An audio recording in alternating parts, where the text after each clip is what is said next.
হারিয়ে যাওয়া এক পেশা নিদ্রা জাগানিয়া বা নকার আপার্স। এই গল্প শুনলে অবাক হবেন আপনিও, তাই ভিডিওটি স্কিপ না করে পুরোটি দেখুন।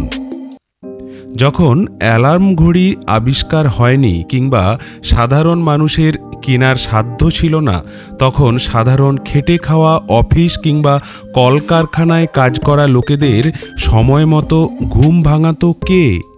তাদের ঘুম থেকে তুলে দিত নকার আপার্সরা। এরা ছিল ভাড়া করা জ্যান্ত অ্যালার্ম। ঠক ঠক ঠক, উঠে পড়ো সাহেব, ভোর হয়ে গেছে। এটাই ছিল তাদের পেশা। ঊনবিংশ শতকে ও বিংশ শতকের প্রথম দিকে ইংল্যান্ড আর আয়ারল্যান্ডে এদের দেখা যেত।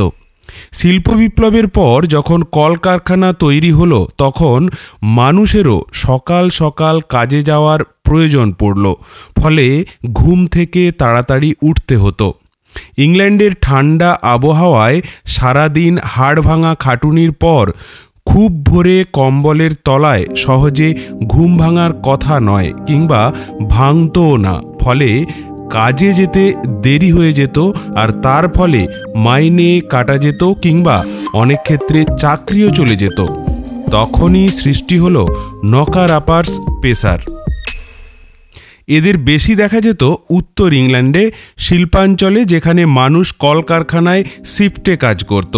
সাধারণত বয়স্ক লোকজন, ভারী কাজের ক্ষমতা নেই কিন্তু রোজগার করার দরকার এমন মানুষ।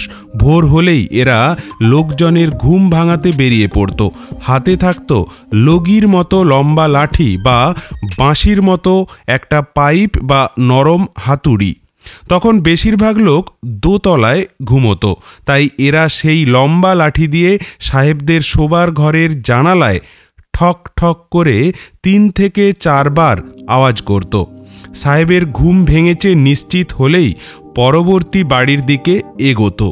কেউ কেউ আবার বাঁশির মতো ফাঁপা পাইপে মটর দানা ঢুকিয়ে তাক করে কাঁচের জানালায় ছুঁড়ত, ফলে ঘুম ভাঙত। আবার কেউ নরম হাতুড়ি দিয়ে সদর দরজায় কয়েকবার টাক টাক করে আওয়াজ তুলে ঘুম ভাঙাত। এরা কখনো খুব জোরে শব্দ করত না বা চেঁচাতো না, তাতে আশপাশের লোকের ঘুম নষ্ট হলে আবার টাকা কাটা যেত। চুপি চুপি শুধু নিজ নিজ খদ্দেরের ঘুম ভাঙাতে আস্তে আস্তে নক করতে হতো। ভোর 5টা থেকে 6টার মধ্যেই এদের কাজ সারতে হতো। একজন নকার আপার কর্মী গড়ে 35 থেকে 100 জনের ঘুম ভাঙাতো। কেউ কেউ আবার ঘুম ভাঙানোর জন্য রেগেও যেত। সুখনিদ্রা ভাঙানোর জন্য রাগটাও গিয়ে পড়ত এদের ওপর। টুকটাক খিস্তি খেউড়ো নসিবে জুটত। এরা অন্যের ঘুম ভাঙাতো, কিন্তু এদের ঘুম ভাঙাতো কে? এরা রাতে ঘুমোতোই না।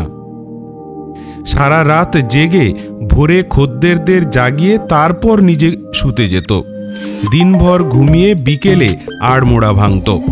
ছবিতে মেরি স্মিথ নিদ জাগানির কাজ করে।